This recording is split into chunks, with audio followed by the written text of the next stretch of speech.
Alvin Ailey was about saying that art was for the people. Absolutely. It had to be from the people. And that's what really touched you as you began your journey. Yes, that quote is incredible. Dance came from the people and should be given back to the people. We're the root. And our young people need to know that we are because of the people that came before us. Thank you for joining us for tonight's conversation, Revelations, the Legacies of Alvin Ailey and Elma Lewis. This is the first in a series of events Celebrity Series has planned to commemorate the 50th anniversary of the Alvin Ailey American Dance Theater's first performance here in Boston. We're especially pleased to be here on the very stage here at John Hancock Hall, where that first performance took place, January 27th, 1968. Indeed. And I've heard that there are some of you who were at that performance, so welcome back. Through presenting thousands of artists over nearly 80 years, we've always been struck by the ways artists have a profound and sustained impact, not just on the art form that they practice, but also on the communities in which they live and present their work. This concept of citizen artist is nowhere better exemplified than in the lives and legacies of the two great artistic leaders we celebrate here tonight, Texas-born Alvin Ailey and Boston's own Elma Lewis. This evening's conversation is part of a dialogue about how individual artists and the arts organizations in our city can play a role and even lead the way in the community building and social justice issues. It may seem obvious today, but when one of my predecessors, Walter Pierce, chose to bring a new, relatively unknown African-American dance company to Boston in 1968, it was a bold move at the time. The city, like so many across the country, was struggling with issues of racial and social justice. Programming an African-American artist could have been seen as a missional statement of resistance against prejudice. But to be clear, Celebrity Series is an artist-driven organization, and presenting the Ailey Company was one example, among many, of carrying out our mission to find the best performing artists from around the world and present them in Boston to inspire and enrich our community. It's a mission that we continue to pursue to this day.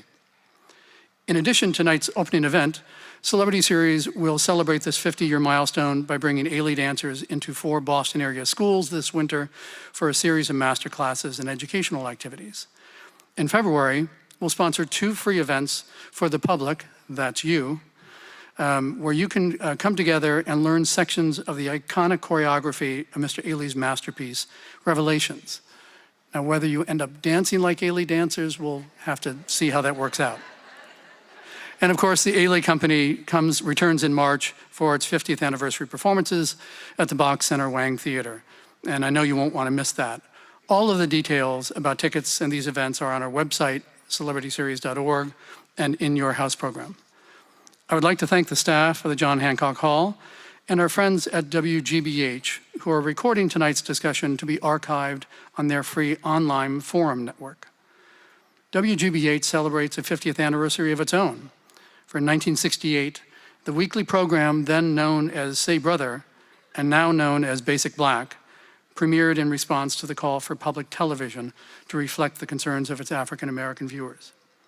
You can see tonight's moderator on that program each week and hear her as the host of Under the Radar with Callie Crosley on WGBH FM. Thank you for coming again, and please welcome to the stage our distinguished panel of speakers and our moderator for this evening's discussion, Ms. Callie Crosley.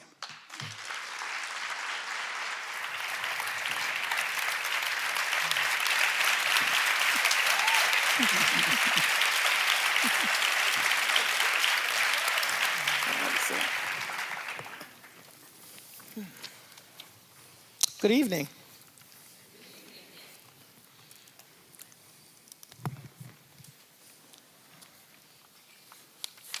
I want to introduce our panelists, get our conversation going. On the opposite end, facing me, Jean Appolon, whose company, Jean Appolon Expressions, advances Haitian cultural traditions to empower young people. Appolon's choreographic work, which synthesizes Haitian folkloric dance with modern technique, was influenced by training at the Ailey School. Next to him, Shaumba Yanji Debinga, founding artistic and executive director of the Roxbury-based Origination, which serves thousands of students in the arts annually and is home to 4 professional youth dance companies and is widely seen as a spiritual successor to the Legacies of Lewis and Ailey, at whose New York school Debinga trained. Next to her, Sylvia Waters, who graduated from Juilliard and danced throughout Europe before she joined the Alvin Ailey American Dance Theater. Alvin Ailey personally selected her to lead Ailey 2, where she nurtured hundreds of students during her 38-year tenure. Today, she leads the Ailey Legacy Residency for college students, a lecture, technique, and repertory program examining the history and creative heritage of Alvin Ailey. Barry Gaither, a contemporary of Elma Lewis's and longtime director and curator of the Museum of the National Center of Afro-American Artists and a respected art historian, educator, and writer. And Betty Hillmon, a former colleague of Elma Lewis's who conducts the Boston Citywide String Orchestra. She has worked for more than 30 years on the annual production of Langston Hughes's gospel play, Black Nativity, which premiered in Boston at the Elma Lewis School of Fine Arts and is having its run right now. Thank you. 47th year. 47th year. I also want to acknowledge some of our front row VIPs, have them stand as I mention them. Diama Battle. Diama founded the Art of Black Dance and Music in 1975 with the goal of presenting and preserving the rich history of African-rooted dance, music, and folklore. Jackie Curry. Jackie took dance lessons at Elma Lewis School when she was 6 years old. She went on to head the dance department at the Commonwealth School, where she trained on-stage panelist Shaumba Debinga. Adrian Hawkins.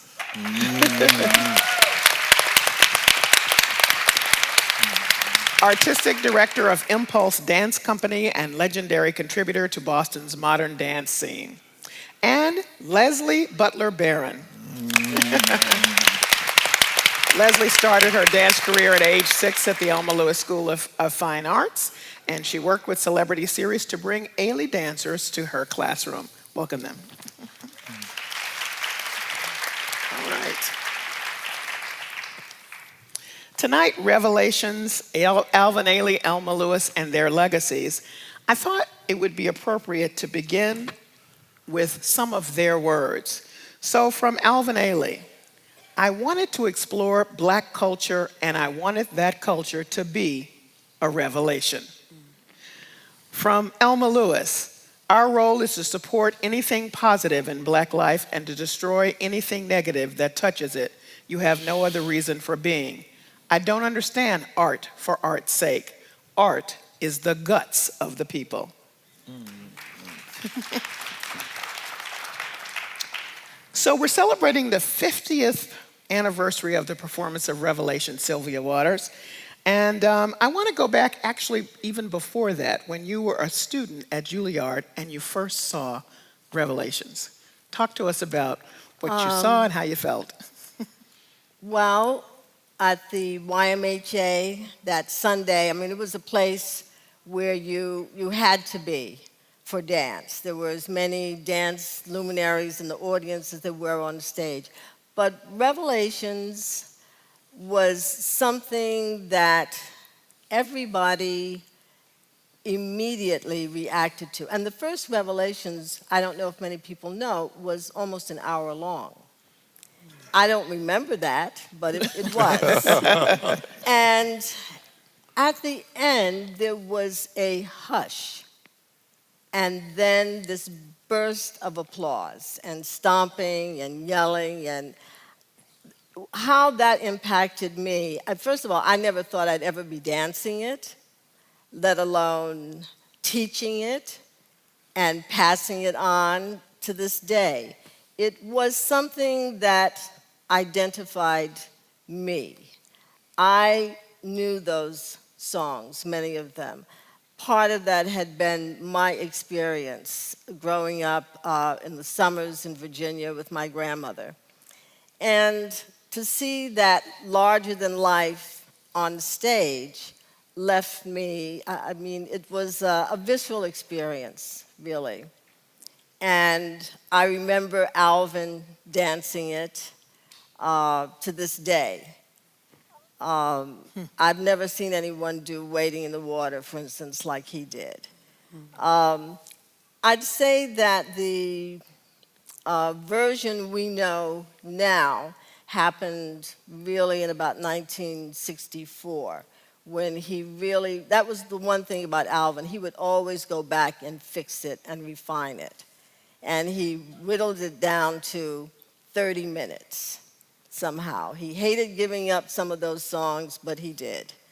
And it's pretty much the way it is since that time. Well, I want to note another connection. In our green room, it was almost Old Home Week with people connecting across with these two people and what they brought together. So you were a student at Juilliard, you see Yes. Revelations, you graduate, you couldn't get work, so you go to Europe and you dance Black Nativity. Yes. Well, that was an interesting time because, well, first of all, Martha Hill, director of Juilliard, I ran into her on the subway. She said, "What are you doing?" I said, "Well, I'm working with Don McHale, and I'm working with this one and that one." She said, "You must get with the Alvin Ailey Company."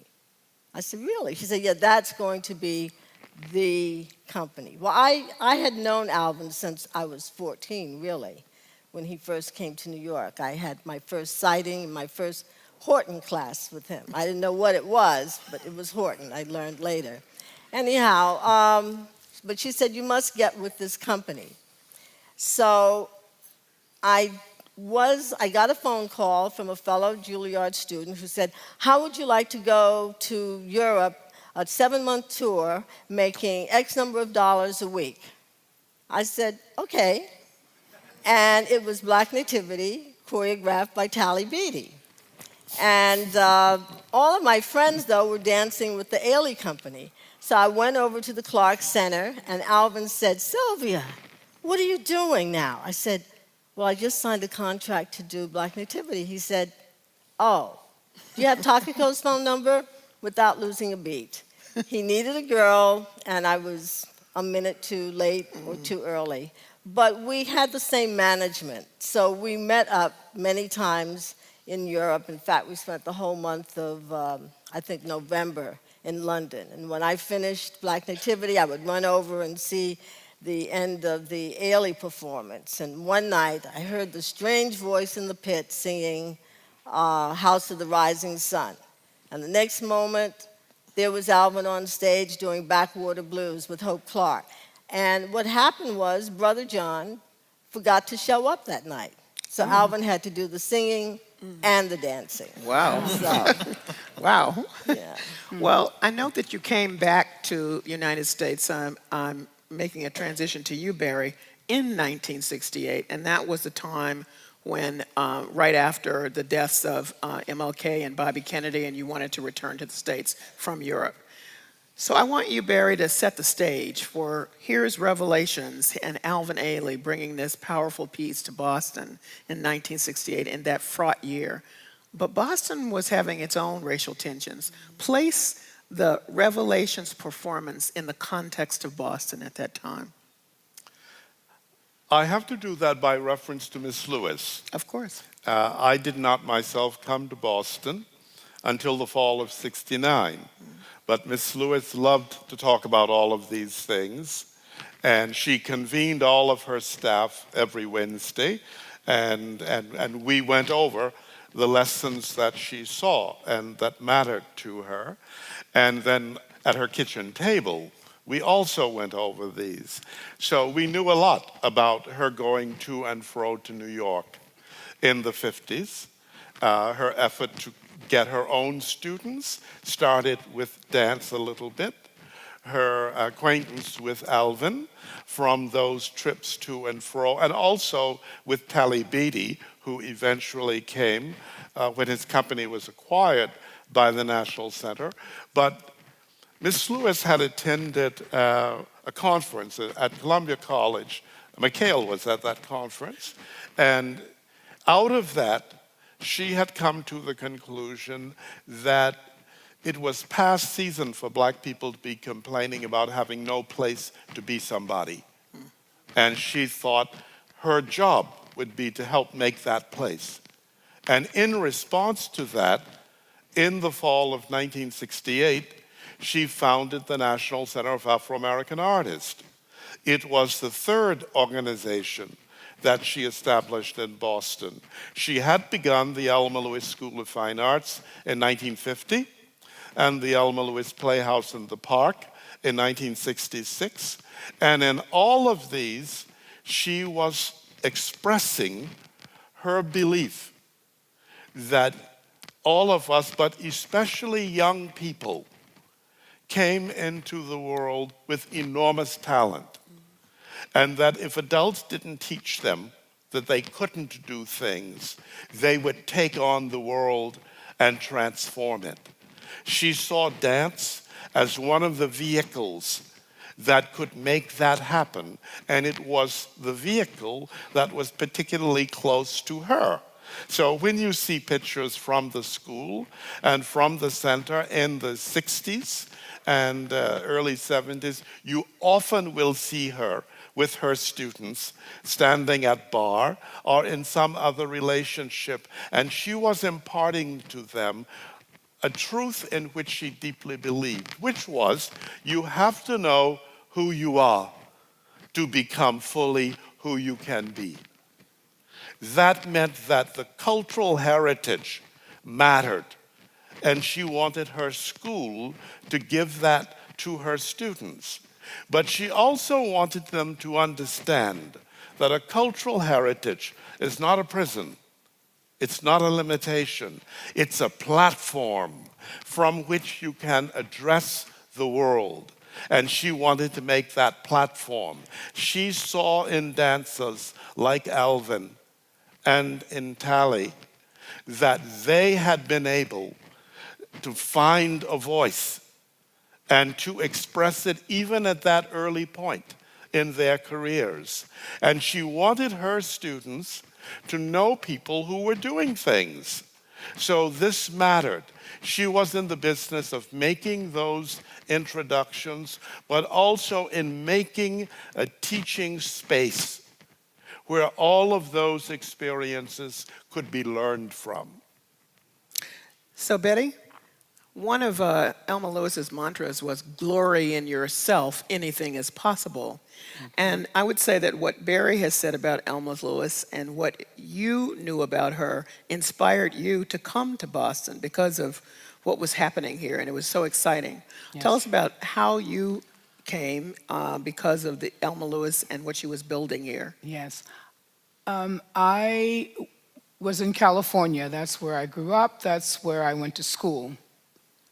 And in maybe it was 67, Ebony magazine had a story about the National Center. It was then the Elma Lewis School. Or maybe it was the making of the National Center. So I said when I saw it, San Jose, I was at San Jose State University, and there's a lot going on there with racial tension. Tommy Smith, John Carlos, they were all people that I was in school with. John Carlos asked me to teach his son cello. And the tension was such that I said, I want to work in that school. I was being trained to be a teacher, and it seemed like I really should go there. Well, I wrote letters, but no response. Once I got to the National Center, I realized that that is not the way one comes there to help, to work. You just come. And that's what I did. And I finally got to the National Center in 1975, after I'd spent a year in Europe and studying. And at that point, I was fortunate enough to be okayed, and I say it that way, by Elma Lewis. John Ross brought me in, and Pamela Fraley, and they said to Miss Lewis that I probably was the one to come in. She agreed. She talked to me. We made contact. And I was so pleased to be there. What I found was, I didn't know this, but the way she saw the world, the way she thought children should be taught, was actually the way that I saw the world and saw how children should be taught. And many times I didn't do it right, and she would come, of course, and correct. We had a music program with John Ross as in charge of the entire music of the National Center. And what we tried to infuse into the children was that you are a strong person, you are able to do whatever you want to do, and if you follow and do, you will achieve those things.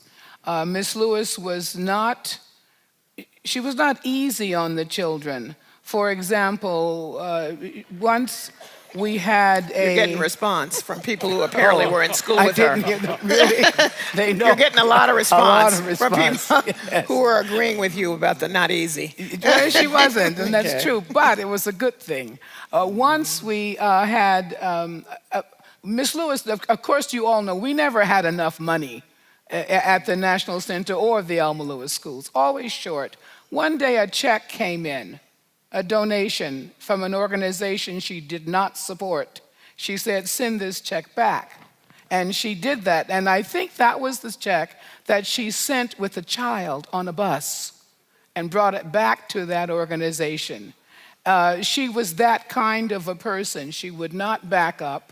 She did not exclude a principal. Mm-hmm. Yeah, she did not exclude children from being part of this strengthening, and that's what she would do.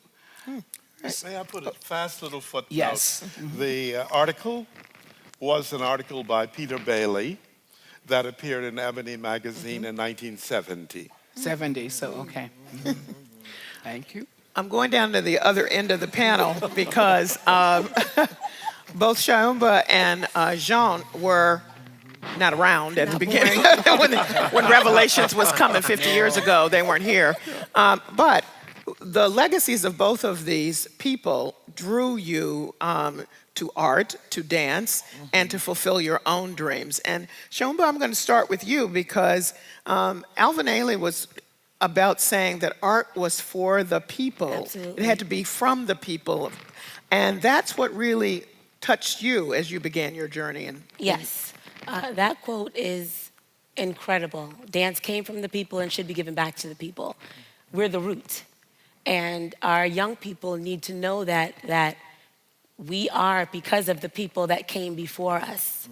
And you know, I get young people whose parents believe, well, he or she can't dance, so maybe you can help them dance. I believe that everyone can dance. Everyone can move. You just have to help them figure out how to do it. And they may not move in the manner that you want them to move, but everybody can move.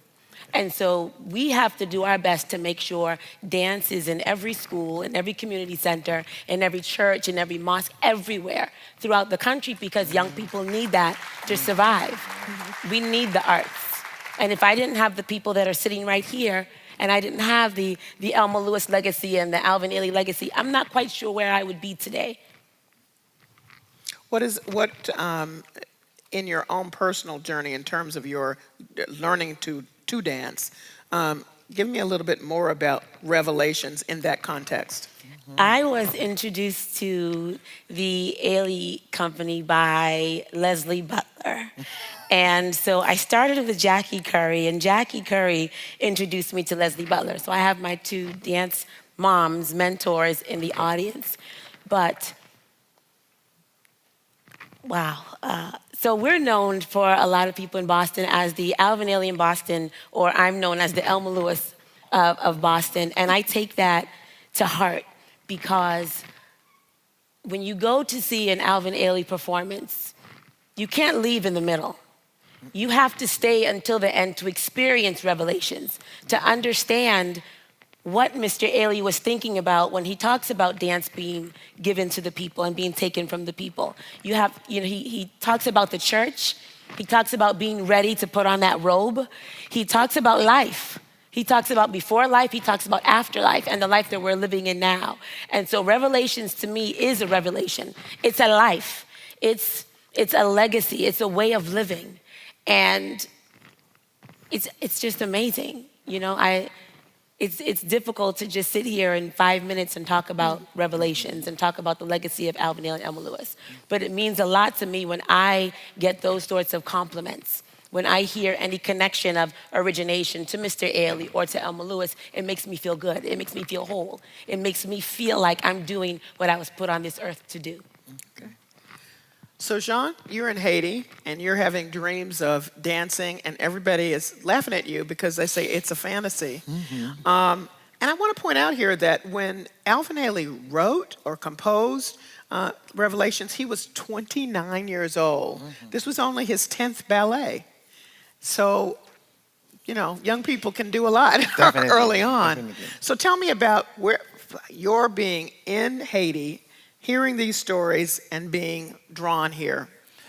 To me, it was magical because since I was maybe 6 years old, I was glued to the TV watching a woman named Lavinia Williams, who used to be a former dancer at the Alvin Ailey. So this woman came to Haiti and starting to create magic. Every Sunday afternoon, you will hear her voice trying to speak my language. And I'm like, oh my God, she sounds very funny. But to me, she was also glorious because the way she moved her body and trying to make other people move. So I said, oh my God, I would like to be a dancer. But every time I watch TV, my father will come and shut the TV down. And I'm like, oh my God. And he said, no, you should not be dancing. You should be doing martial arts or something else. So finally, one day I was watching TV with them and Revelation was right there on TV. And I was like, wow, black body moving like waters. I'm like, this is magic. And I said to my mom, one day I would like to dance with this school or with this company. My mother was like, are you crazy? This is all the way in the United States and you're not even that talented. I said, okay, thank you. So That was being in inspirational. Haiti, trying to see if I can dance. One day they offered me a scholarship to dance at a young school in Haiti, and I started to do ballet. And doing ballet, my father and my mother still did not know, but my mother left Haiti in 1987, and we were with my father. In 1991, my father ended up getting killed in Haiti. And I was like, oh, this needs to be something for me to do. I have to leave Haiti. And I was with my two brothers. I'm the oldest. And finally, my mother got us here. And my mother got us here in 1993. I walked into Boston, and I'm like, whoa, this is amazing because I wanted to be here with my mom. But I was like, this is so quiet. I'm going to be able to dance again. And I sat down. Next to my house was the dance complex. I think a lot of you know about the dance complex in Cambridge. And I went to school, and my school was Cambridge Regent Latin. And the first thing the teacher said to us, oh, there is a dance studio there. And my mother was like, you're not going to be dancing. I said, no, I'm not going to be dancing. She said, if you dance, I'm going to send you back to Haiti. So thank God I made it into the school, and I was dancing in the school. And this first year I was at the dance program, I remember there was a guy named Don Bellamy who was dancing with the Alvin Ailey, and also Matthew Rashid, who came and taught a masterclass. I was shaking. Until now, I can feel the sensation. Wow. I was shaking to my bones, and I'm like, oh my God, these people are from the Alvin Ailey, and I saw them on TV. And one day they said, okay, I could audition for the school. And I went to audition for the school in 1995. And I got in, and I brought the letter home, and I said to my mom, you remember that school you told me when I was a young kid that I couldn't dance to?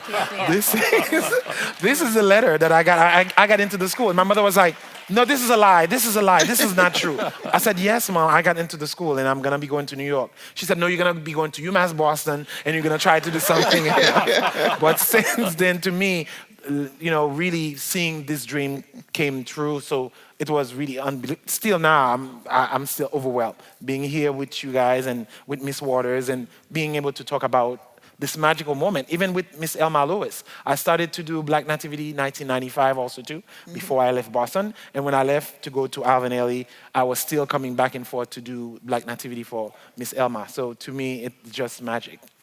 Tell me about dancing Revelations or seeing the Revelations for the first time. I think one dancer got possessed on stage. I think I got possessed also at the same, and the audience, because I think there was one woman who got possessed. Maybe for the first time I saw that kind of possession out of, my country, because a lot of the time when we go to ceremonies in my country, people get possessed easily. But this is the first time in the United States to see a black, a black woman get possessed on stage like this in Revelation. And I pretty much flipped out. I sat down even after the show. I was like, can I just watch the stage? And people were like, you will see it next time again. And while I was in the school, I ended up being ushering at City Center for Alvin, for the show. And I was like completely every night like this, mesmerizing. So Sylvia, Revelations happens to be one of the most performed pieces in the world. It may be the most performed pieces in the world now at this point. What is it about the piece that you think just makes it so accessible to people? Well, what's always been fascinating to me is having performed this piece in so many countries throughout the world, except the North Pole and the South Pole, I would say, and that the words are in English, but there has never, ever been a language barrier as to what this piece is about. It's really about the celebration of the human condition, and that's what Alvin, I think, wanted to say. People, when we went to the Soviet Union in 1970, and we had to lengthen the programs because they were used to 3 and 4 acts of Swan Lake, et cetera, et cetera. But those people, it was more about how we were alike than how different we were. And I learned that in every single country we performed in. Every single country.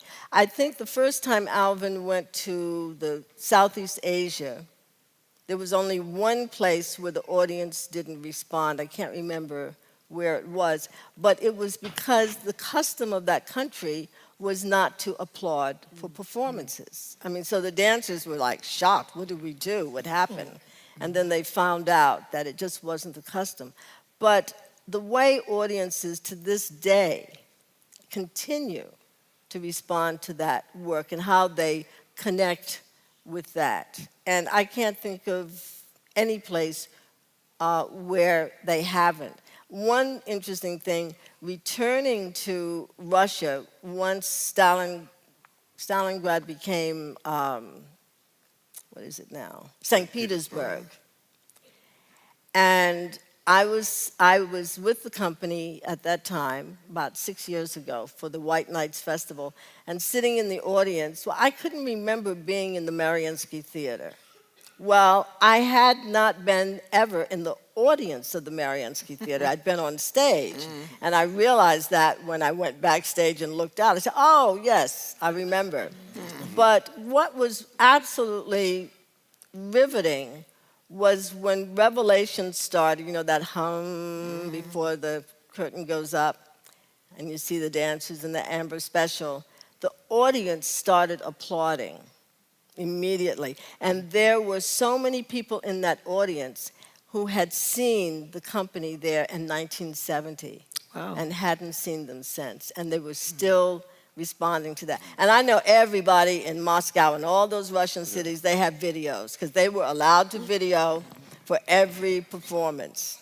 They had cameras, videos, everything. So now, you've been all over the world dancing Revelations and watching people's reactions. So let me take you back to 1968 in Boston, because Boston was a different kind of city when you come to talk about black people, response, black cultural tradition. You heard Gary say it was taking a risk at that time to bring the company here to do this. I'd like you to go back to that night and remember what you can of it. I wasn't there in February or January '68. I was there later that year, or in '69, on this stage. I can't believe it was this stage, but it was. And I remember an extraordinarily responsive audience, always in Boston. I remember that. And I know Alvin loved to come to Boston, and he took many chances. I remember once he premiered Kinetic Mole Pie, because he was very dedicated to celebrating our past, our ancestors, those dance pioneers. So to bring a Ted Shawn work of all men to his company, and I watched them rehearse it, and most of the time the guys were asleep. I didn't know what was going on in that rehearsal. But then when they did this piece, and you saw these men dancing this man's dance, and he premiered it in Boston, and the audience went crazy. So those are the kind of chances. I mean, he had an instinct, Alvin did, for presenting dance that spoke to people, that were a reflection. He wanted dance to be a reflection of his audience. And he did that. So I was at the second performance. But you felt welcome here. I mean, Oh, yes, it's absolutely. It's a tough town. I'm not going to Yeah, lie well, for we a lot of always- artists here. So that's why, and particularly black artists. That's why I'm asking the Yeah. question. No, it was like most other audiences we performed for in Boston. I have very good memories of Boston. And even when I came up not dancing with the company and seeing them at the Wang Center, it was home again. Yes, Betty? I think I'd like to ask a question about this, but when I hear Revelations and when I see it and hear that you know that it's coming. But what I find also is the genius of the selection of the music, because the music is rooted in African American culture. It is the foundation of blues, jazz, all of that. It is the spirituals. Everything is just solid. So when you hear it, it just takes over. And some of the students I've taught, we sing some of those spirituals.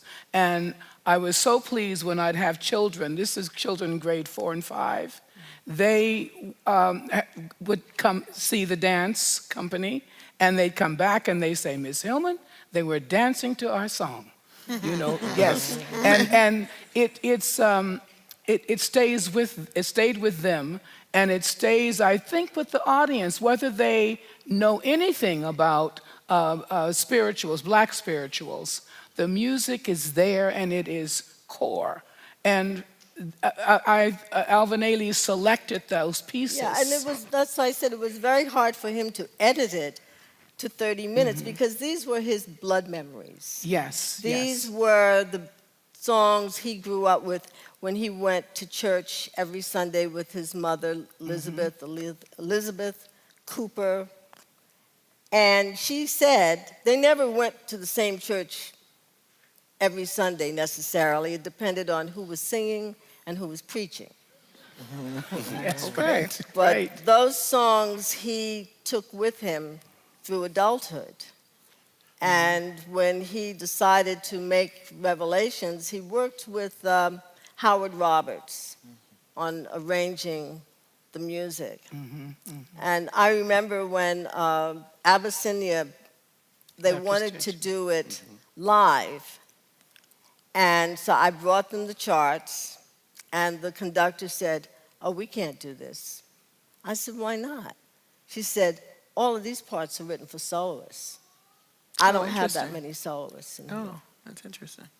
And I was amazed. I didn't understand that, but apparently. So when they hire pit musicians, they're always soloists, all of them.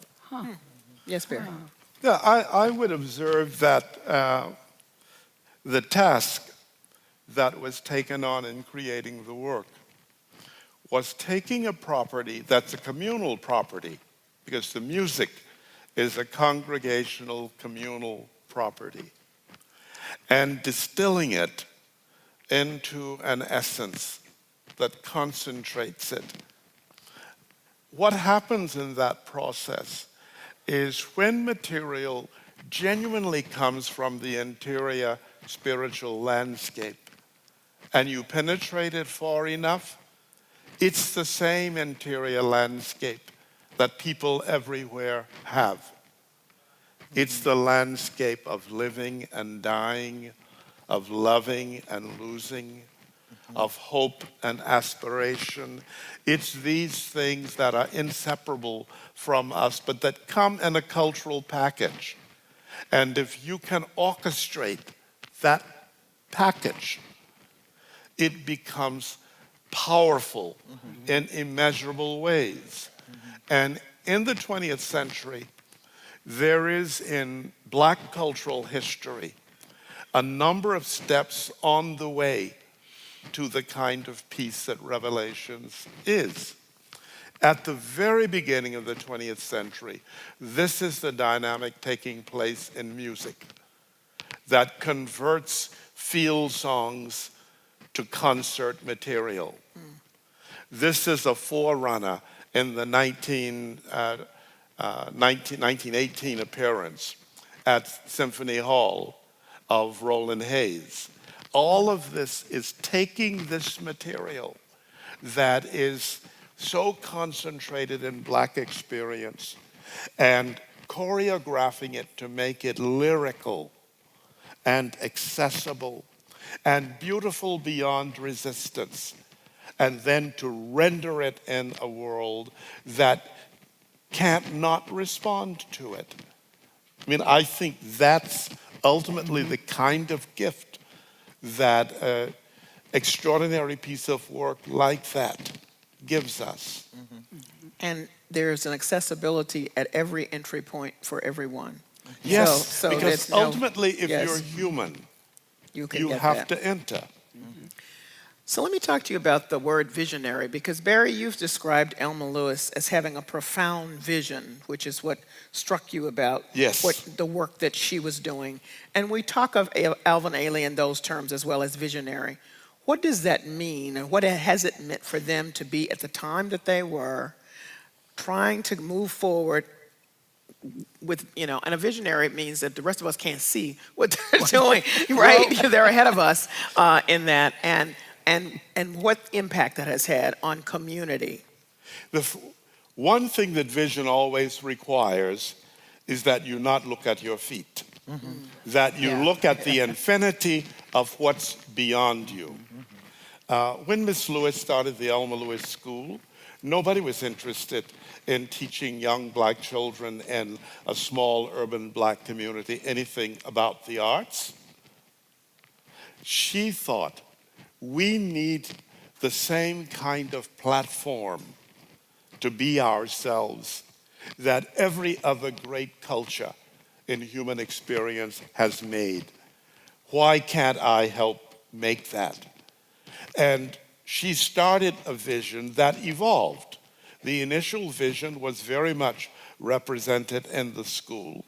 Then in a conversation with Joseph Papp about Shakespeare in the Park, in Central Park in New York, she said, well, how did you do that? And he said, you just do it. And when they come for you, the people will save you. That's how Playhouse in the Park got started. Wow. So that was like another piece of this vision. Now, when you get to the vision of the National Center, this vision was of a kind of Black Lincoln Center.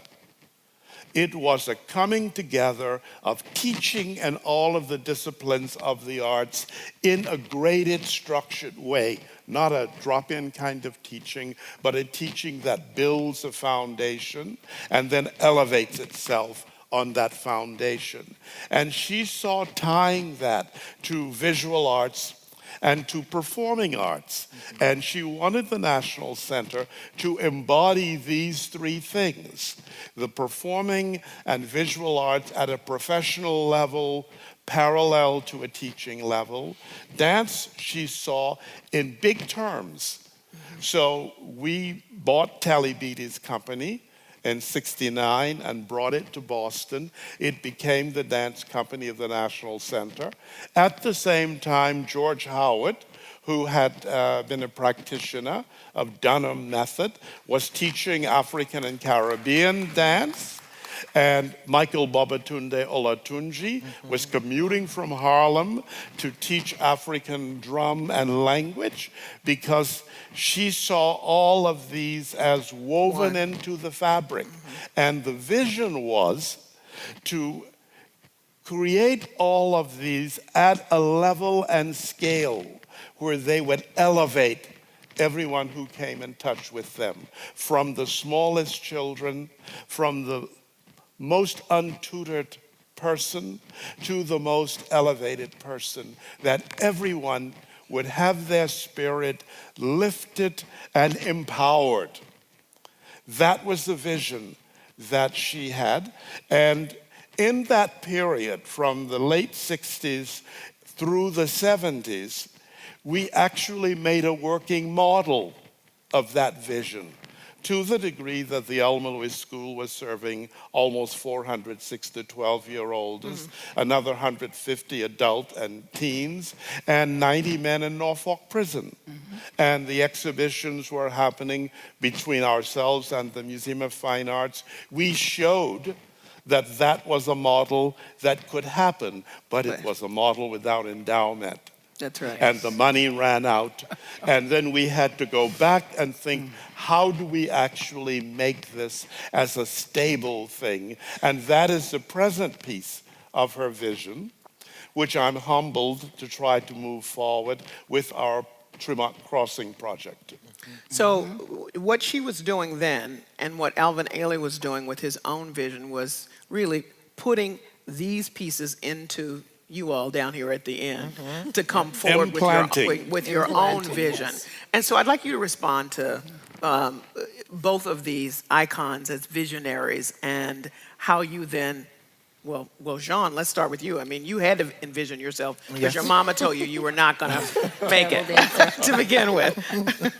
So what are these visions, how did they shape you? They shaped me to the person that I am now, and hopefully to become just like them, hopefully one day. To me, I feel like if I didn't teach or pass on what I've learned in my country, also at the Ailey School with Miss Elma, I feel like if I didn't pass it on to younger kids nowadays, I feel like my purpose will not be true.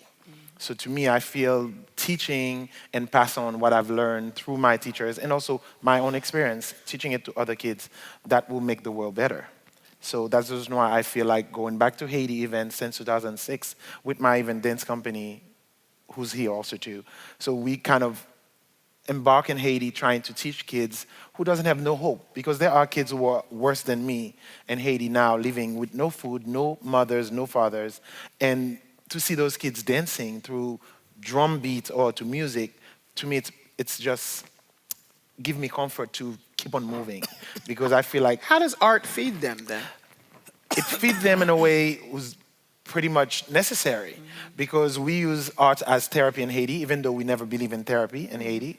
We use it as a way to just kind of focus, because a lot of the time, if the kids are hungry, they are super hungry and they are in pain in their stomach. But until they hear the drum, they kind of forget about that hunger. And to me, this, I'm not saying for them to stay hungry forever, but this training that we bring to them kind of really helps them to stay strong for another day. So hopefully that other day they might find the food, or they might find somebody who really can help them. So that's what we bring. We bring hope to dance, we bring healing to dance, and we bring mental therapy to dance. Not only in Haiti, but also to here in Boston, because we have our teen intensive program here in Boston. We have our dance company who goes around neighborhoods to do programs with collaborations. So to me, I feel their legacy really shaped me to become better at my craft, but also to become a better, agent of peace, for the future. So, Shamba, it has to be noted and underscored that these are two African-American artists. And so when we talk about their vision, it goes beyond a collection of dances, right? Or even teaching students every day. I mean, it's just bigger than that. And I wonder if you can respond to that. I think that for me and for my family, when we're working with young people, we give them everything we have. I mean, everything that we have. Everything from being their parents at a parent and teachers conference at school, attending funerals for someone in their family who passed away and they need that extra support, being that voice when their parent or guardian or teacher doesn't want to hear what they have to say. We give them every piece of us. So I'm the child of 2 Congolese refugees. And they came to the United States fleeing war, but to create a better life for their children, and there are a lot of us. And growing up, education was extremely important, right? And my dad didn't want me to be an artist. He wanted me to be a mathematician, you know, or be a lawyer because I had the gift of gab and I was very good with math and science. And I didn't want to do that. And it took some time for my dad to understand how important dance was for me. And if you ask Miss Butler, when I went from the Commonwealth School to Jamaica Plain High School, I didn't really talk much. Can you believe that? I didn't really talk much. But from the lessons I learned with Jackie at Commonwealth, and then what I was learning with Miss Butler at Jamaica Plain High School, there was no way I wouldn't be able to speak. I wouldn't be able to stand on my own. I wouldn't be able to take everything that I was giving and give back to other people. And so my belief that I received from my parents that you give and give and give and give and give to people so that one person that you give to will then give to somebody else. And if you look at Elma Lewis and the legacy of Mr. Ailey, that's what they did. They gave and gave and gave. All over the world, they gave. And they continue to give today. And they're no longer even here physically. And that's, like Jean, that's what I intend to do. That's what I plan to do. We take our young people all over the world to Senegal, South Africa, Trinidad, to be able to give dance back to people who may not necessarily get it. And we don't do it through grants. We do that through grassroots fundraising. Our young people do that because they believe in it. And so now our young people are giving back to people. And they're coming back from California and different areas to tell us what they're doing and show us and thank, you know, all of the people that help them do what they're doing now. So being able to walk in their footsteps is huge. It's bigger than anyone could possibly imagine. And I appreciate the fact that I get to do a little bit of what they've been doing. May I share the very last concept? I want Betty to weigh in. I want you to weigh in on the visions of both of these. Yes. The vision of both of our leaders here is gigantic. It's really gigantic. And the thing that I guess my mind was on, I remember how Miss Lewis would see things and she would not be weighed by how difficult it might be to get it done. For example, we received an invitation, an RFP from the Mass Cultural Council years ago to say they had some funds for a project, a music project. And I brought it to Ms. Lewis. She said, oh, I saw it as a small thing that would help, you know, a little bit. She saw it. That project developed into Randy Weston, Noel DaCosta, the drummer, Max Roach, T.J. Anderson. We did a Pops concert. You can all have a Pops concert. No. Miss Lewis said, we will do a commission. We will commission a work that will then be presented at Pops by the orchestra. And Williams was there then. John Williams was he came and met in Miss Lewis's dining room, not her kitchen, in her dining room, and we all talked. And I sat and I thought, her vision is so huge that I never would have thought that we were going to take this little idea and it was going to be that big. And she did that. The other thing that I wanted to mention was that her vision really affected a number of people, as you were saying. For example, Black Nativity. The executive director of Black Nativity today is a former student of Elma Lewis's and mine and yours. The dance director, Desiree Springer, is a former student of, she started on cello, but she left when she heard the drums. She did, and she became a dancer. There are other people who they're now in Boston involved in activities such as Black Nativity, and they're there because of the vision that Elma Lewis had, and how they were able to hold on to that and then to elevate it up. They're now infecting children, 5-year-old children, 6-year-old children in the chorus, on the stage. And in the breaks, when we have our break, luncheon break on Saturday morning, I oversee the children. Guess what they are doing after they've had their food? They're all on the side, different places, dancing Mary's dance. If you've never seen Black Nativity, Mary gives birth on stage of the Christ child. And so the dance is the core of Black Nativity. So the kids, 5-year-olds, 6-year-olds, they're practicing the dance. It's what the seed is being planted, implemented, and it's there. So that's enough. Yeah. We are here looking at legacy and history, and sometimes you can't see it. Now, all of you, of course, were touched by these individuals personally, so you can speak from that. But I wonder if you could share what would have been lost if there had not been the interaction of the two of them. They were fabulous apart. They were doing their work apart, but they came together many times in this town, and it made a huge difference. What do you mean? What do you mean they were in apart in their work? they were each individually doing their own thing, so to speak, but coming together here in Boston. With Miss Lewis recognizing Alvin Ailey and Alvin Ailey understanding who Miss Lewis was. All of that was just, it seemed to me, was greater than the sum of the individual parts. Yeah. We would have been emotionally and spiritually and artistically impoverished if we had not had the exposure to those visions. Because that's a world of possibility that we wouldn't have known.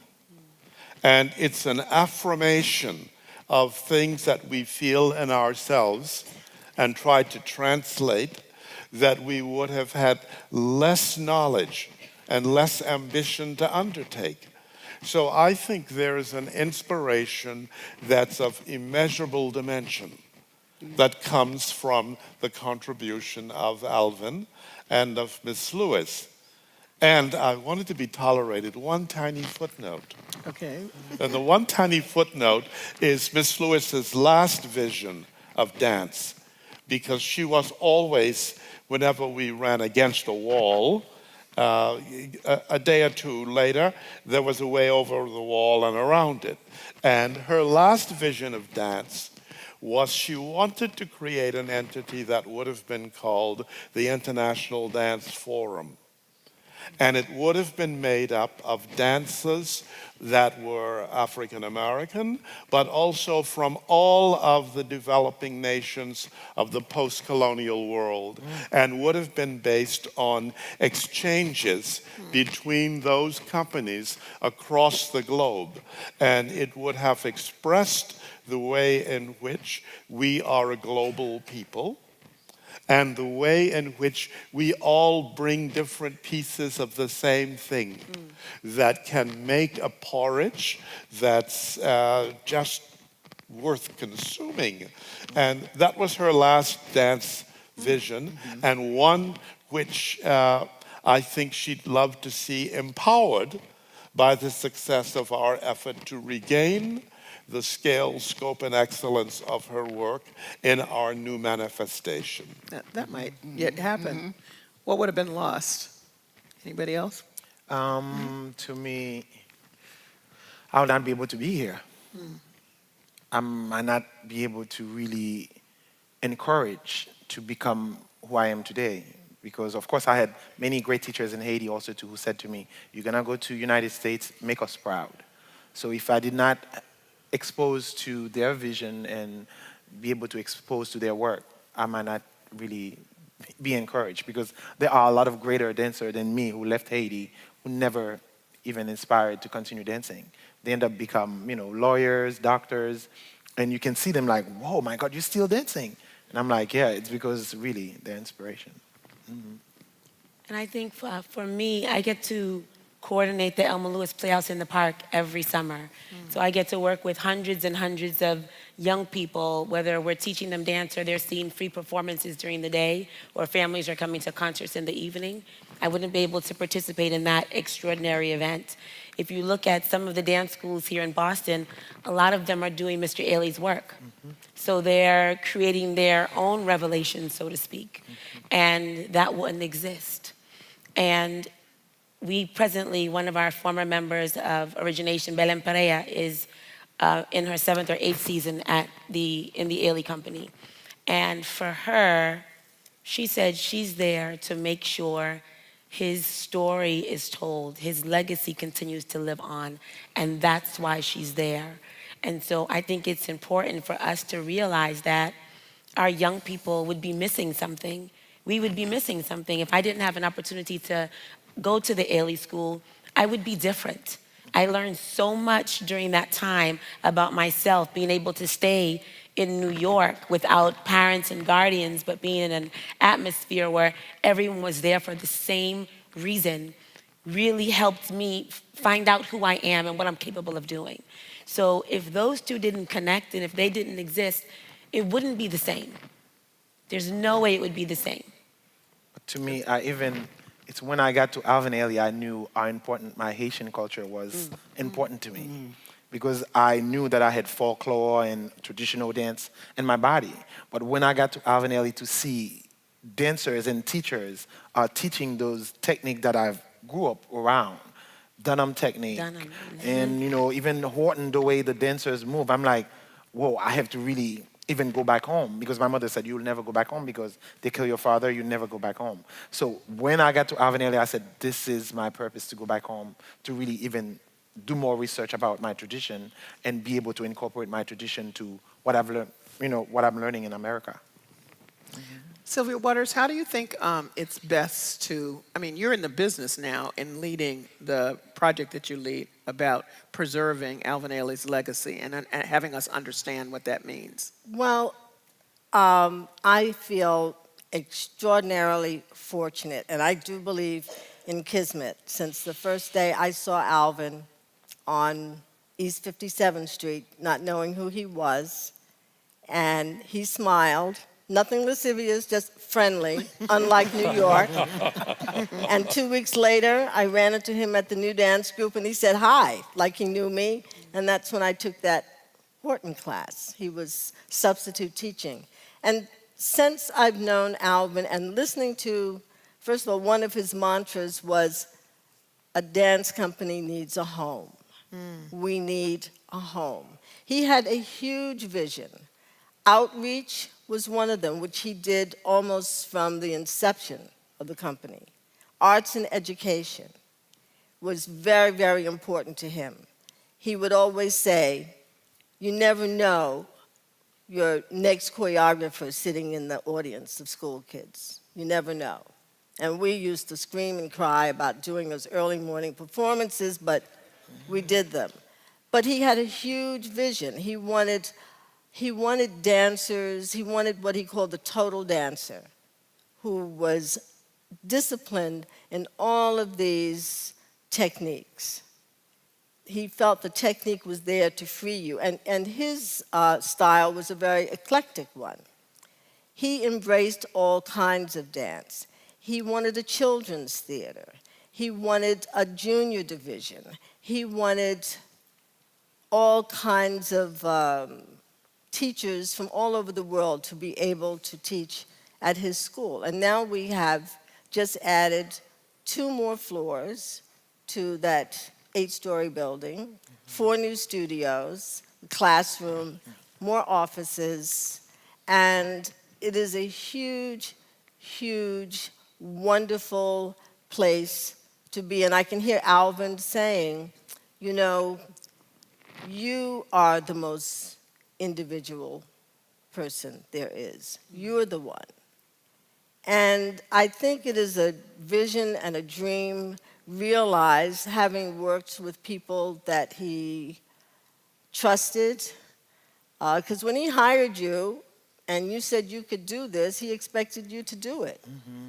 And if you didn't, you weren't there for very long, somehow, some way. But he trusted people and he let them do their work and he let them bring to this organization all the things that it took to become what it is today. And he did this under the cover of love. Love of humanity, love of children, love of community. All of those things were important to him. He always encouraged us as dancers to, you can't just dance all the time. You have to know music. You have to know art. When you go to these wonderful countries, you have to get out and know the people and know and learn the culture. So he was not just a director, not just a father figure, you know, he was family. He really was. And even today, we say the Ailey family. And then now, when I started, it was 12 to 14 dancers. Now it's 30 dancers. And most of the dancers, almost all of them in the company, never knew Alvin, never saw him dance. I think there are about 5 or 6 of us still working within the organization who actually knew Alvin. But all of these young people bring their talents and their artistry to this because it gives them a place to express who they are, what they feel, and to share that with the rest of the world. How do you keep his legacy alive in them? Since you've said that most of them don't know him now, and in fact, it is now true that most people won't know Elma Lewis. So So let me start with you. Well, I try to communicate as much as I know with every dancer in that school. I do talks. Judith does talks with incoming students. We have the Ailey Fordham BFA program. We have a certificate program, independent studies. There are several different programs. There are children's programs, there are teenage programs. So you try to personally connect with all of these students and share with them. When I'm rehearsing with the first company or the second company, any images, because Alvin was very, very good when he choreographed or when he rehearsed using images. And I've tried to retain as many of those images as I can to pass them on, to have people understand what he meant, what he talked about. Alvin used to always show videos in the lounge for the students to see. So they've started, doing that. So the students can have an idea, see him in interviews.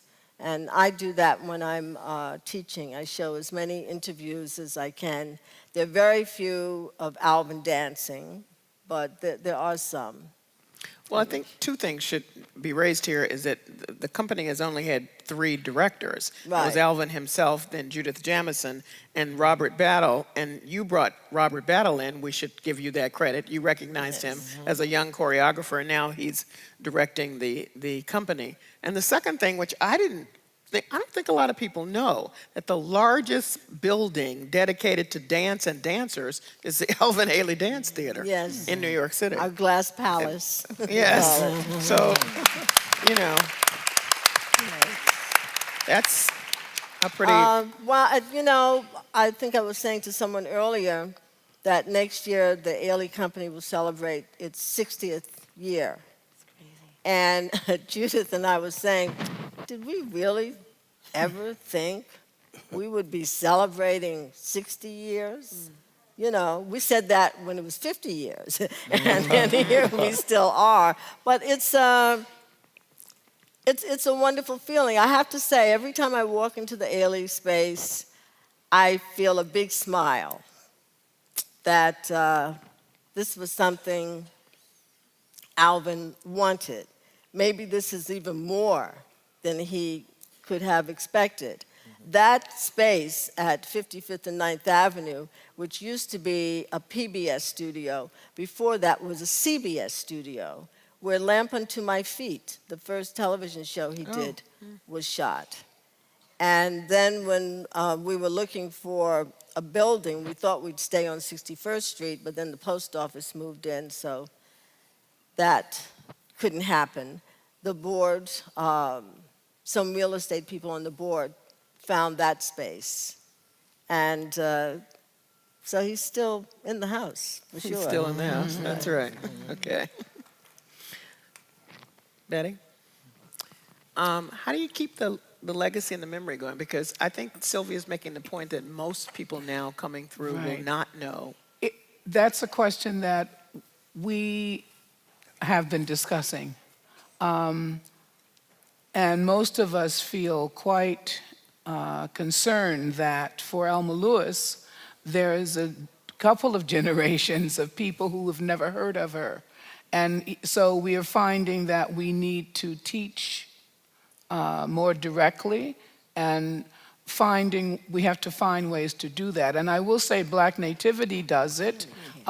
Desiree Springer does trivia contests, something as small as that. And the children have to answer questions and figure out what she's asking them, and then know that by the end of the run, because we then have a contest, a trivia contest. And it does work, But mostly it's a staple, as Revelations is a staple, and that helps as well. yes, Grounding in that way. right, because that's what they hear see and do every year. But I personally find that it's going to be a very difficult thing for us to do, since we have at this point the Museum of the National Center. When it's not called Parcel 3, P3. When P3, we had so many names for this project.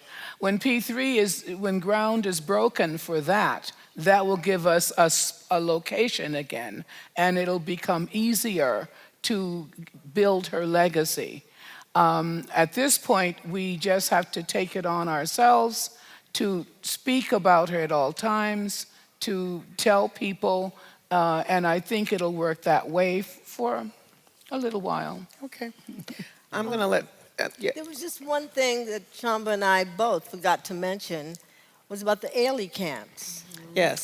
That are throughout the United States, which Alvin started in Kansas City, I think in 1983 or 84. And his idea was, inner city kids who are at risk between the ages of 12 and 14, what do they do in the summer? Except hang out. What do they do? No. Teach them dance, teach them creative writing, teach them music, take them on field trips for 6 weeks.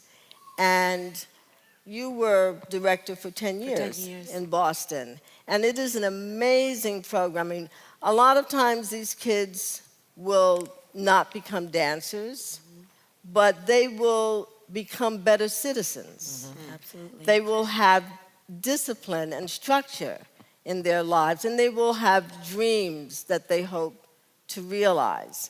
And seeing Ailey Camp from day one, when they come in resistant. No, I'm not taking off my shoes. I'm not dancing. And by the end, everybody's crying, dancing, hugging, kissing, and they're artists. You know, it's an amazing, amazing project, and that it continues and continues to grow. Thank you. And now I'm going to ask a couple of our front row guests to just say brief words about the legacy and history of these two. Jackie Curry, I'm sorry, Adrian Hawkins and Leslie Butler Barron.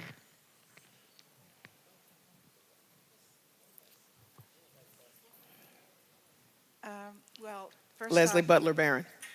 thank you so much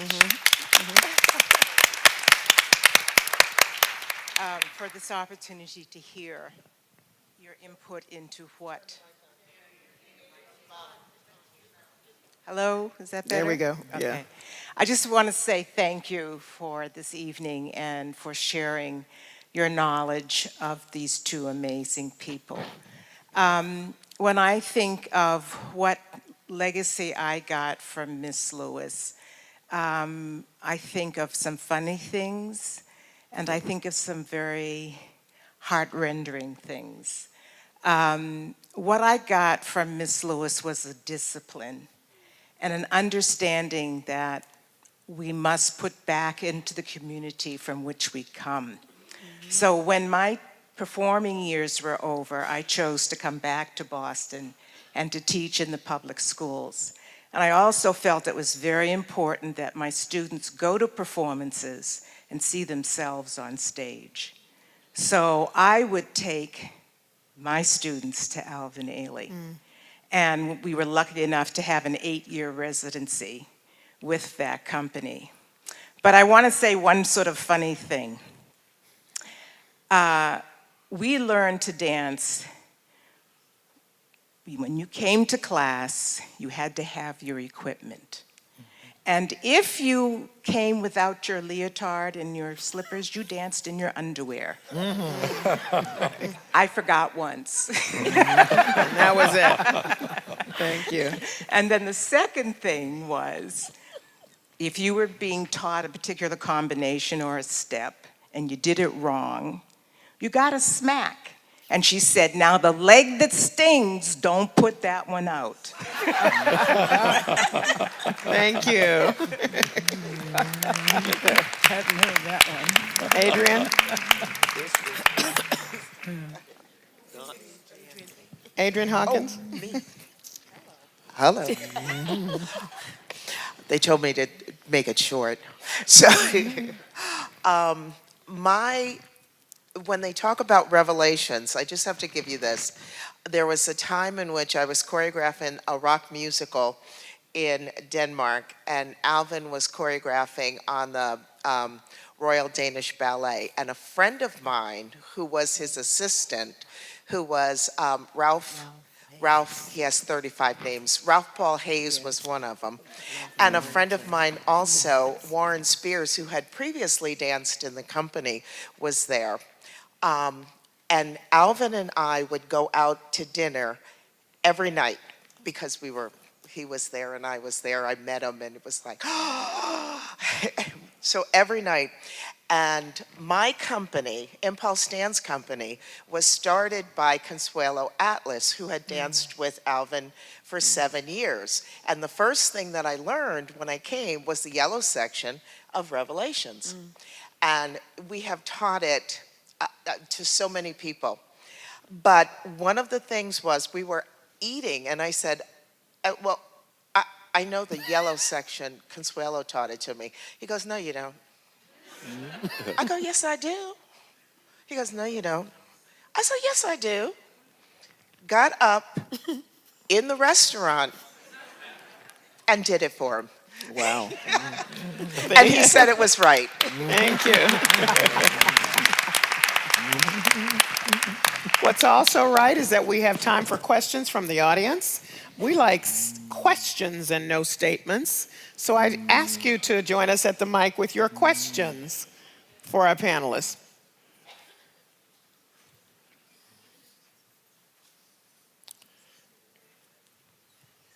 Thank you. I was inspired And in these dark times, I'm just wondering how all of you hold on to hope and bring the arts into this world that is pretty troubling to many of us right now. You just have to keep on breathing. That's what dance taught me. And I think every dancer, professional dancer, or inspiring dancers, you just have to keep on breathing because you don't know, you can make tomorrow better by just breathing and trying to really stay connected to yourself and stay true to what you believe. Because dance pretty much taught me a lot of discipline of appreciating community and appreciating myself and try to make my community better. So I think that's what I'm trying to breathe every day from now on until it gets better. Very good. Thank you. Thank you. Hi, I just want to thank you first before I ask my question. So as a dancer and aspiring activist and a community member, I want to ask, how can those of us who are curious in the audience be a part of bringing back Miss Elma Lewis's vision? How can we support, yes, the vision that you're talking about, getting a building, finding the funding, really starting up and reviving the vision that she had in the city? The very concrete effort to secure, sustain, and grow Miss Lewis's vision and the opportunities such as you represent is the project called Tremont Crossing, where culture and commerce connects, which will give us a new 31,000 square foot facility, outfitted, paid for, and right in our community, and an endowment which will allow us to actually be a secure organization. That process has been making its way through the building department of the city, the BRA, for what seems like a small eternity. And your support for saying this is something that we want and which we've invested the energy to make and should have the opportunity to complete, that is really the very important work that you can do. In the meantime, you can join in things like Black Nativity, which is the ongoing piece of the performing arts, and the museum offers numerous opportunities, especially for visual artists, but not only for visual artists. Thank you. Thank you. Good evening. My question is directed towards Sylvia Waters. As we talk about legacies and Ailey coming up on 60 years, we also saw the transition from Judith Jamison to Robert Battle, an incredibly smooth transition, something I've not seen in artistic communities. And you've moved away from the school and transitioned into someone else. And I just wanted you to talk a little bit about how those transitions worked, because they worked so well. Oh. Well, as far as my own transition from dancer to director, it was frightening. It was daunting. That was not what I had planned to do. But Alvin, he must have seen something in me, because I always had a lot to say when we talked, and he must have listened. So I decided, and plus at that point I had started a family, and I saw it as an opportunity to work with young people and giving them what I felt they needed, the tools they needed to prepare for a professional dance life. And I felt that I had Alvin's trust and confidence in me, but it was very frightening to do that. And I challenged him a lot, not realizing I was challenging him, but he listened. He was an extraordinary listener. And he also was very, very supportive of, I was his executor when he passed, and I found notes that he had written to me And those were the very suggestions he had made that I rejected at times, but later turned around and realized that he was right. So he made it very smooth for me. As far as from Judith to Robert, well, Robert had not been a company member. He had studied at the Ailey School, and of course he had seen Alvin Ailey, but he was a student at Juilliard. And when he graduated, I was interested in him being with the Ailey too. But David Parsons snatched him up. So about 6 years later, I ran into him on tour, and he said, looking down at me, I have some videos I want you to see. I said, oh, okay, send them on. And he sent the videos. I never received them. But I did begin to see his work, and I saw something very singular, very personal, very exciting. And I invited him, I commissioned him to do a work, and then a second work that David Parsons was producing on his company, Takademi. And then he decided to do it with 3 people as well as 1 person. And then he did a piece called The Hunt. And I saw that on the Parsons Company, and I liked it. I said, but Robert, something's not there. It needs more people. You only have 4 men. He said, well, how many do you have? I said, I have 6. He said, so why don't you do it? So I said, well, okay. And I did. And finally, Judith said, I think I want to use him. And that's when she started commissioning works for him as he matured and grew, and was also setting works on other company. Finally left David Parsons. He said, I can't take it anymore. I don't feel like jumping. And he wanted to start his own company, Battle Works, which he did, and he struggled with that for quite a while, economically, as, you know, most do. And when Judith decided to step down, Robert was a very strong contender. And there was a search committee and a panel and interviewing all these people. And Robert, when she told him that he was being considered, well, his eyes got that big and stayed that big for about a year. And he went on a diet, he got very streamlined, and he watched all the Ailey material he could find. In fact, those videos are unusable now. And he was the one. He was the one. There was something, there was a maturity about him, there was an expansiveness in his vision that I think she recognized. And that's how it happened. And she really ushered him in and worked with him as he was artistic director designate. And I think it was, I mean, it's a huge job in that organization. I think bigger than he ever thought. But somehow he's a beautiful speaker. He's extraordinarily intelligent and very gifted and very passionate about what he does and all the dancers that he knows. So, Okay. I don't know if that answered your question. Yes. Transition. Yeah, it's great. Thank you. First of all, this is an extraordinary evening. So, from the bottom of, I think, all of our hearts, you bring this legacy to life.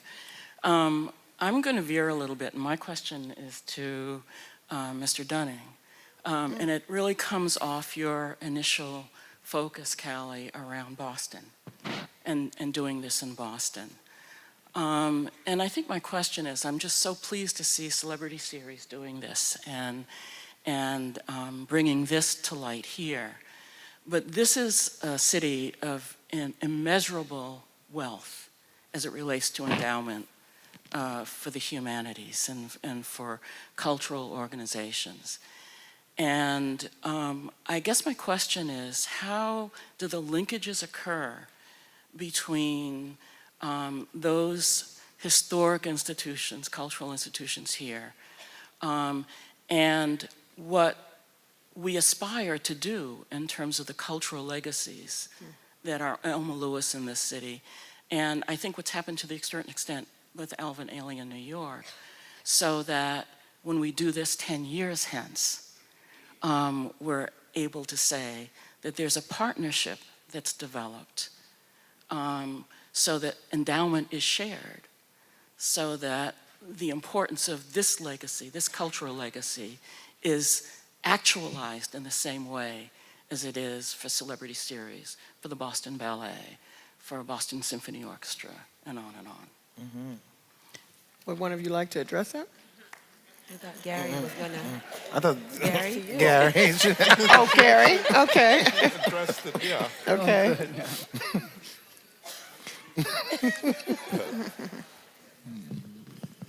Thank you for that question. I think it's a big question because I think it gets to the word notion of endowment is more than just classic endowment that has a lot of dollars in a bank account. Endowment is also, I think, about how we give to each other and continue to share our history and our knowledge. I think the most important thing is for Celebrity Series, and from my personal perspective as its leader, is the notion of that collaboration is at the heart of our enterprise. It's the beating heart of our enterprise. Because if we try to do this alone, we will fail. Absolutely fail.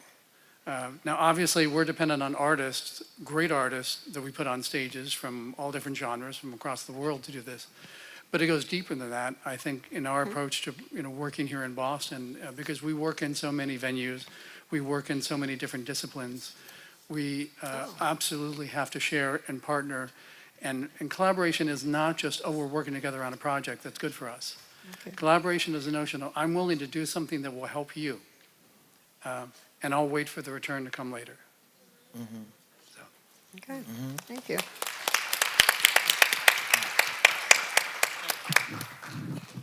They speak louder.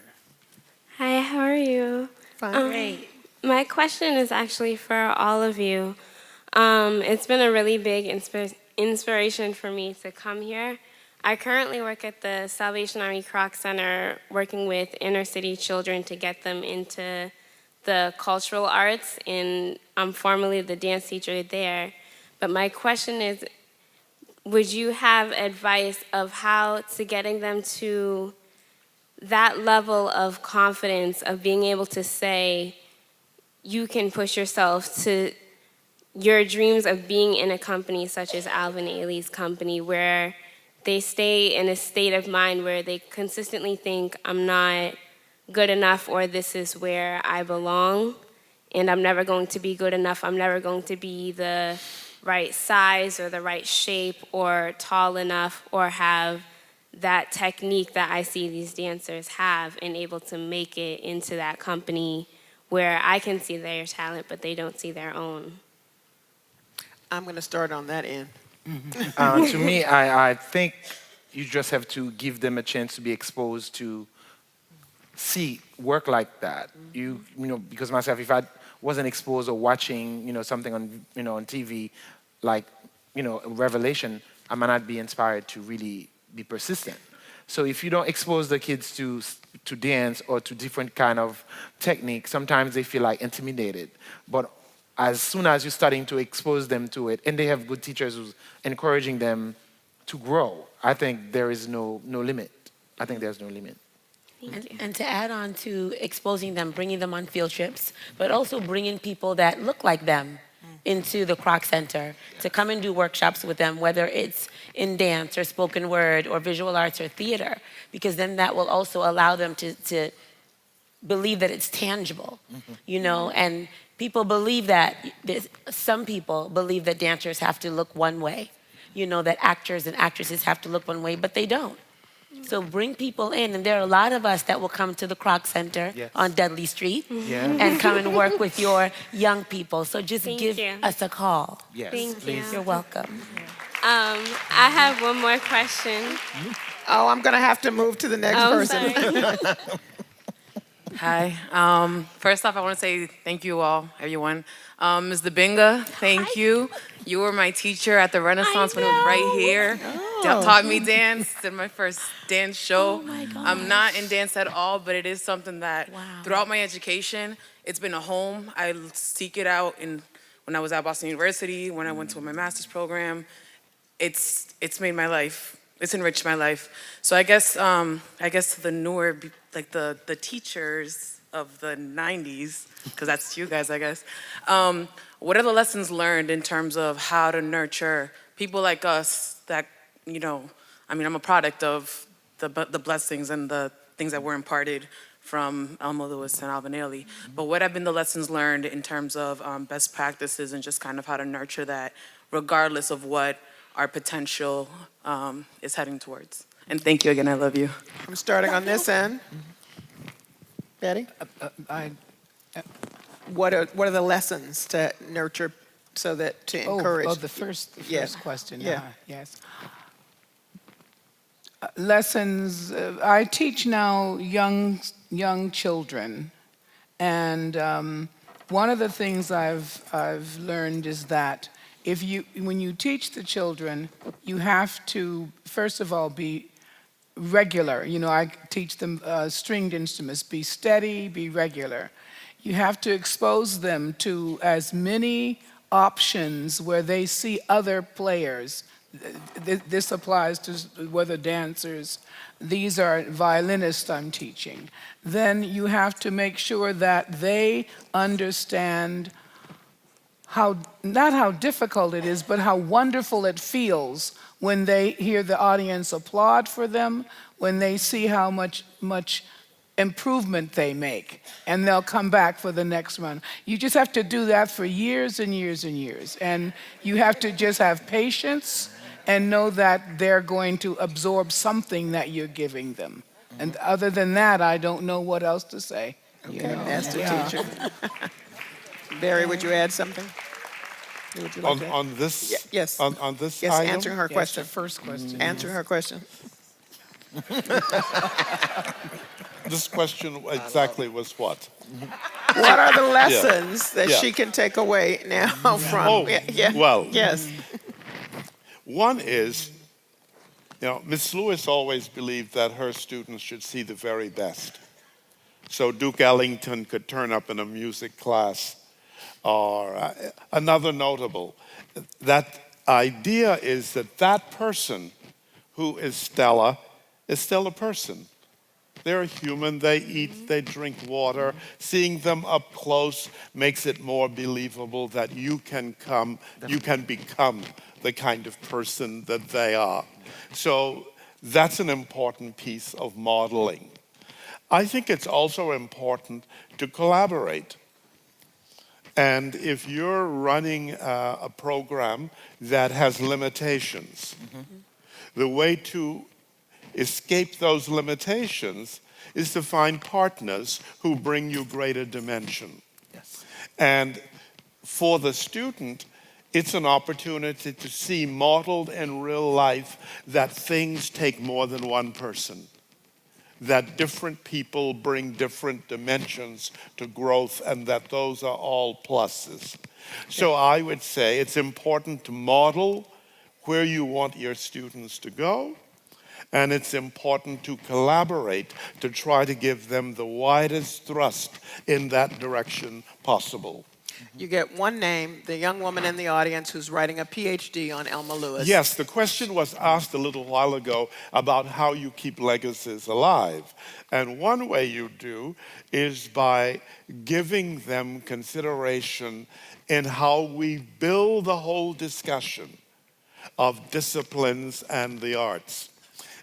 There is a young lady that I think I saw a moment ago, Sonia Hope White Hope, who has finished a dissertation on the teaching philosophy of Elma Lewis at Boston University. Okay, great. And there is next Thursday a discussion at the Grove Hall Library on Miss Lewis and her legacy. Very good. And Sonia will be presenting there. I'm also going to go over there. Okay. And it's an opportunity to engage something and make it yours by making it part of your daily discussion.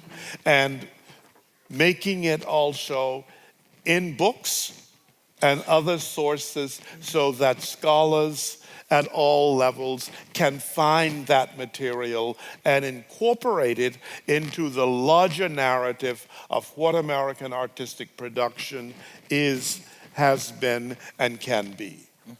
And I would just, thank you. I would just conclude this way with a very personal legacy. My nephew is in the new choreographer's lab at Alvin Ailey and just finished his first showcase. That's really good. So I want to thank our panelists tonight, and I ask you to join me in thanking Jean Appolon, Shaomba Yanji Dabinga, Sylvia Waters, Barry Gaither, Betty Hillmon, and our front row VIPs.